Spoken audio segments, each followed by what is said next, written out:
Welcome to the Confident Motherhood Podcast. I'm your host, Anne, mama of two, holistic pregnancy and pediatric sleep consultant, and the founder of Empowered Decisions.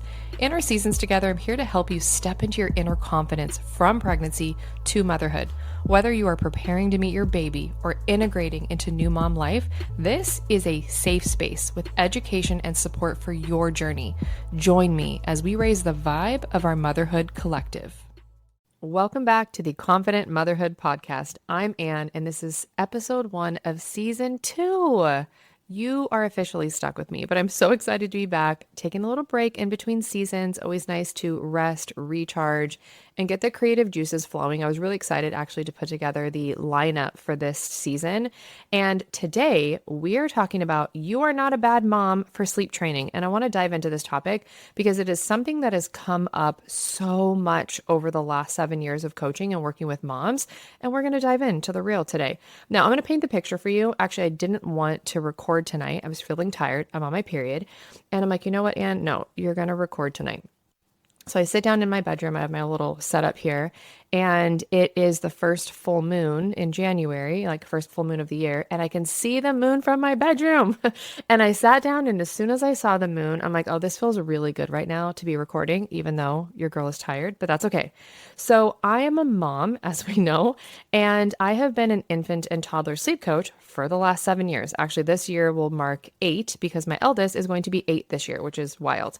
And while the main reason parents hire me is to help them get their child sleeping, of course, the other major part is basically bringing me on board to emotionally support you through changes, to hold space for you, to help you integrate back into normal life, but now with a sleeping child, right? Being on the other side of your sleep struggles. And over the years, there have been countless moms that I've worked with that have shared these stories, story after story. Let's say you're with family or friends or even just like moms at the park, whatever. And you would mention, right, like, oh, we're sleep training or we hired a sleep coach or whatever. We're currently in the process. And it would be met with shock, opinions, like all over their faces of judgment. How could you? Like, you're a terrible mom. You're such a bad mom. Like, how could you sleep train? How could you just let your baby cry? And then they would then take these stories that they've had with, friends, family members, or strangers even, and come back to me with reassurance and needing support and kind of questioning like, Anne, please confirm with me that like I'm doing the right thing right now because I just had this experience. And we're going to dive into this because I can't say this enough. You are not a bad mom for wanting to sleep train, for sleep training, for having gone through sleep training. And obviously there's different ways to do that. I work in a specific way with families. But before we dive into that, I want to give you a little bit of backstory about my story and kind of how I navigated some of this myself and how I feel about it. So I became a new mom in 2017. And in that 4 months, I did not feel like I had much of a choice in the decision to sleep coach, sleep train, or not to sleep train, which, most people be like, of course you have a choice. But here's the deal. You prepare to be tired in the newborn phase. I was prepped for that, even though I've always been a sleeper. You know kind of what you're getting into as far as like, babies wake up every few hours. But 4 months later, it was a disaster. Like there was no stretches of sleep at night that were getting longer. If anything, I thought things were getting worse. He just didn't nap in the daytime. Like sometimes I felt like I could get one nap out of him if I laid with him. But I definitely knew, even though I don't even know, a quarter, an eighth of what I knew back then, that baby should be napping more than he was at that age, and nothing felt sustainable. But I share this because I'm like, okay, I had a newborn. Now I have a 3-month-old. Now I have an almost 4-month-old. I was going back to work at 5 months, and I couldn't wrap my head around this idea of how am I going to go back to work when I'm a human pacifier, right? Whether milk was coming out of me or not, like he needs to be sucking on me to fall asleep. He needs to be with me to fall asleep. How am I ever going to pump milk so that he can go to daycare? Like, how am I going to pass him off to daycare if he can only sleep with me? And that was creating a lot of stress and anxiety for me because I didn't feel like we had our shit together. Like I felt like it was struggle bus city. And if sleep training and coaching could provide him sleep improvement, which means he was resting better and getting on a better schedule and eating efficiently and all these things, and I was then able to also rest and I was able to pump, and we were able to have some sense of consistency, predictability around sleep and schedule, I knew that I would feel more confident passing my little one off, which I was already devastated to do, right? The transition going back to work is not always easy, but I knew I would feel more confident if I can do that and be like, hey, here's my baby and he knows how to sleep and here's how much he eats and here's when he eats and here's when he naps. And that for me felt really good, knowing that that was attainable. The next part of it is how do you want to do it? Because there's no one size fits all. When you are met in the park or with your family and friends to this shock and awe and judgment, it comes from most people thinking that the only way to get your child sleeping is by doing cry it out, because cry it out has been around a long time. How could you just let your baby cry? Well, the beauty in today is you have options. I am a holistic sleep coach, and I always tell families, I never promise families a no cry sleep method, but I promise you that I know exactly what we're doing. We're not doing any crying in vain. I'm going to set you up with what we're doing, why we're doing it, types of crying, all these things on top of all of the other layers that are needed in order to improve your child's sleep. So you get to choose an approach and a coach that aligns with your parenting and your goals, whether that's in more of an accelerated process, like I work with families in 2 weeks, or you work with somebody for weeks or a month or whatever it is to improve sleep for your child and for your family. So it was something that I was like, okay, you know, I may be jumping into something, you know, there's always nerves going into something new, especially when it's your child. You always want to make sure that you're making the right decisions for yourself and your family and your baby. But when you do that, that's how we start shifting that confidence into your decisions as a mom. So when you are met with some drama and judgment and whatever it is in the outside world, in the parenting wild, if you will, and you feel confident about what you've done and you're seeing the improvement with your child, who cares? I don't have an issue necessarily with like confrontation or, you know, speaking my mind or like really standing tall in my choices, but I haven't always been that way. It's been a journey for me in becoming a mom and getting to this place. So now it's easy to be at a place like, nope, this is the decision that's right for me and right for my family. But back then I doubted and I questioned, and it's a very normal experience when you become a new mom that you're finding your way. And as you're considering making decisions for your child and your family, you can go within and have that doubt and that worry and that fear, like, am I doing the right thing? Is the right thing? And it's a hard emotion and a hard experience to go through, but ultimately you are on a path to stepping into that inner power and stepping into your confidence. So those were my struggles. So I had a very strong why. I knew exactly what I wanted. I wanted a rested baby. I wanted consistency and predictability. I wanted to feel more confident as a mom. I talk about the pass off with daycare, or even if my mom or family member like had to come watch my son, I wanted to have the confidence that he could do it. So the first step for you is I want you to get solid within your whys and give yourself the grace to figure it the fuck out. You deserve that. You deserve to find your own way as a mom. It's just the path isn't the same for all of us. And oftentimes when there is judgment and shame and guilt in the mom community, oftentimes those moms, those people don't always feel confident in their own decisions. And that's just getting projected onto you. So kind of always remind yourself those moments aren't always about you. Those moments are oftentimes about them. Whether we're aware of it or not, we actually come into parenthood with beliefs, some of which are limiting, and judgments about parenting. The kind of this idea of like, oh, when I have kids, I would never sort of vibe. Example, I kind of felt that way about co-sleeping, like, oh, I'll never, why would I need to co-sleep with my child? Like, there's things like bassinets and cribs. But not until your tiny little human is here and you're becoming this new version of you and you're figuring out your motherhood journey, are we then faced with what is, and that may or may not be aligned for us. Like I totally ended up co-sleeping, you totally end up doing the things you say you would never do because you're just in a new experience. So this means that it's also okay to change your freaking mind. We may think, because I have this experience sometimes with, I'll work with moms in pregnancy and oftentimes even having pre-sleep conversations like, I don't want to get ahead of it. I actually just had a call with a former former family that I worked with that's on baby number 2. And she was like, Anne, we want to get ahead of it this time. We didn't work with you until much later. Their child was like 8 months. And she was like, I really want to set this new baby up for sleep success. And I always share with newborn parents, just don't get too like attached to the decisions to come. A family who's gone through sleep coaching and has a second child is high chances that they're probably going to do it again. The first time around, I hadn't even thought about sleep training, and it wasn't really something that was on my radar. And then I ended up doing it. So we don't just want to put ourselves in a box and get so attached to things. Just allow yourself to figure it out, find your way. And it's also okay to change your mind. Okay, now let's talk about the bad mom label that oftentimes kind of gets slapped on the sleep training conversation. And I want to give you a little bit more insight to the transformation that I saw within the own walls of my own home with my own child that helped me build that confidence that I actually wanted to share it with anybody and everybody and parents, especially if I knew that they were struggling, because it was so transformative for me. So my son, overtired, right? All the things I just shared with you, the struggles that we were having. And, I'd kind of gotten some feedback here and there, like, oh, he's fussy, he's a fussy baby. And it kind of hurt my feelings for a little bit. But once I went through coaching, and this little boy within the first few nights is sleeping through the night in this, nursery that I put together that he never slept in. My crib was turning into like a storage unit of blankets and things.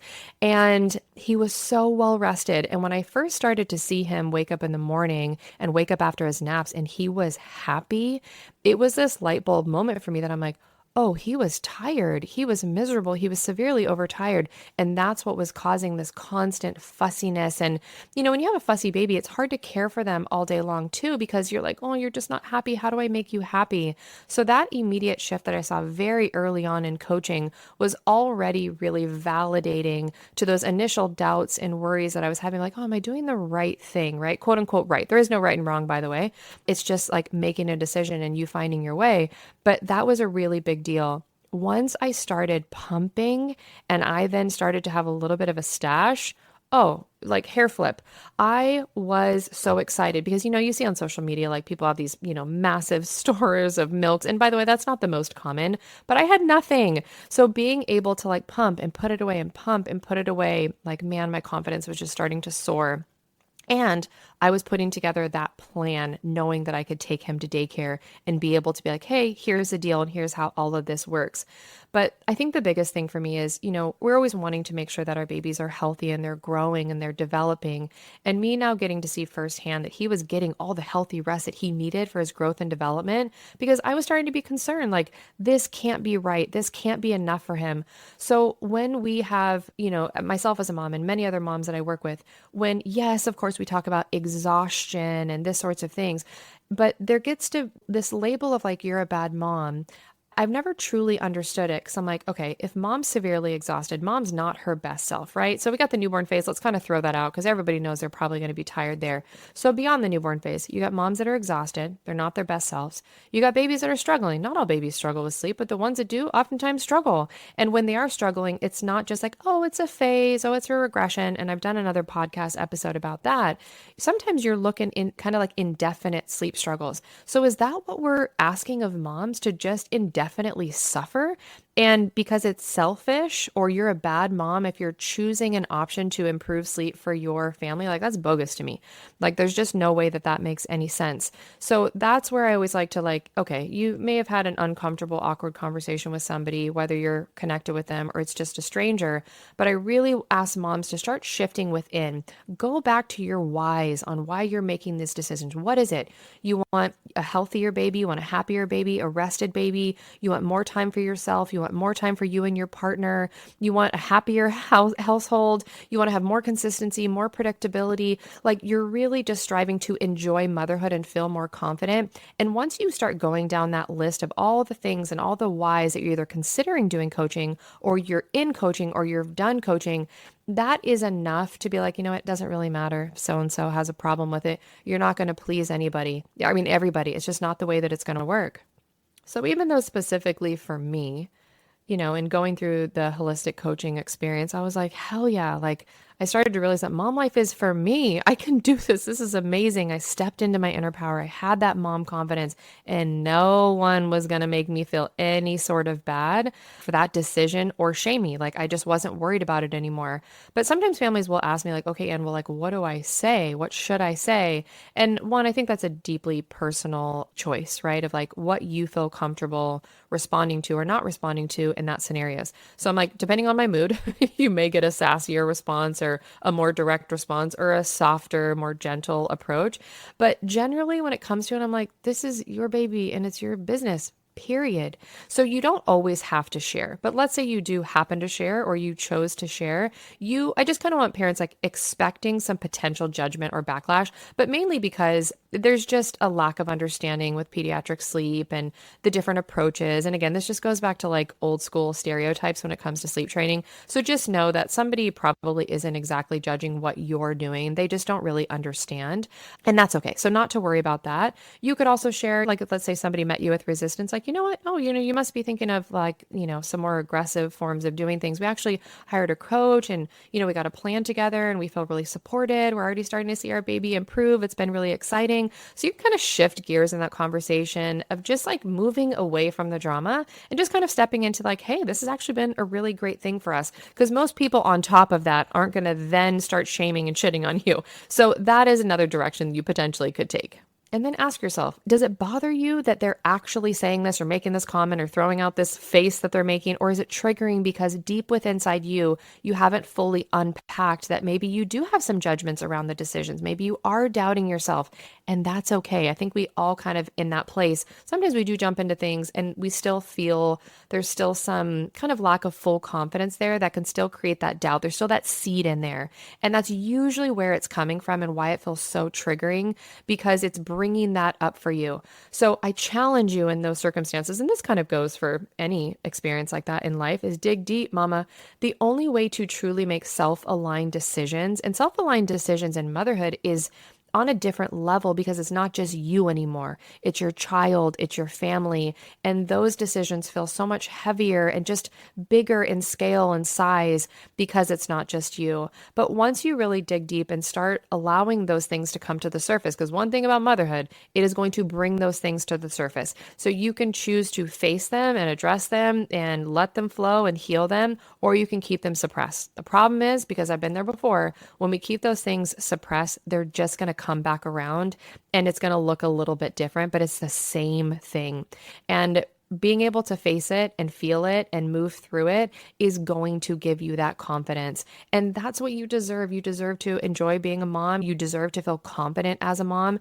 But confidence doesn't always mean that you have all the answers. That's not the way it works. All of us are truly finding our way. I'll hear that a lot with parents like, oh, you just have everything figured out. I'm like, oh, please do not let any of my education and information and this, that, or the other, like confuse you into thinking that I've got this whole thing figured out. I have 2 children, and every day, every week, every month, like I continue to be challenged and be faced with growth and all these different things because we are truly all just finding our way in motherhood. You just have to take steps and trust that you're going to find your way as you are meant to. Like it's all in divine timing. You're exactly where you need to be, even if that doesn't always feel super great. But as you make self-aligned decisions and go with that inner confidence, the journey looks so different. And I'm lucky. I'm lucky that I get to be that person for families along the way to take them from the place of struggle and doubt and the nerves and excitement through a season of sleep change and a journey, and then get to celebrate with you on the other side. Like I have a really cool job, and I always see what's on the other side of sleep struggles for families. And sometimes those struggles are what they're emotionally navigating while we're coaching together. But when I get to hear moms say, I feel like a whole new person, I should have done this sooner. I feel like myself. I can show up more present with my child. My child's happier. I now can pour from a full cup. I have me time. Like you name it. I can go on for an hour doing this. How could you ever be a bad mom? Like, let's cut the crap. There are some babies that really need help and benefit from sleep training and sleep coaching, as do us parents. I know I did. That's why I'm here 7, almost 8 years later, now having this opportunity to have these expanded conversations with you. So just own that. And you did not create the problems. You didn't create the sleep problems, but you can be the driver of change and wellness improvement for your family. I love you. Thank you for hanging with me in this episode. You're an amazing mom. You're an incredible mom. You're doing your best. You're showing up every day. You are exactly what your children need. Okay? I love you. And until the next episode.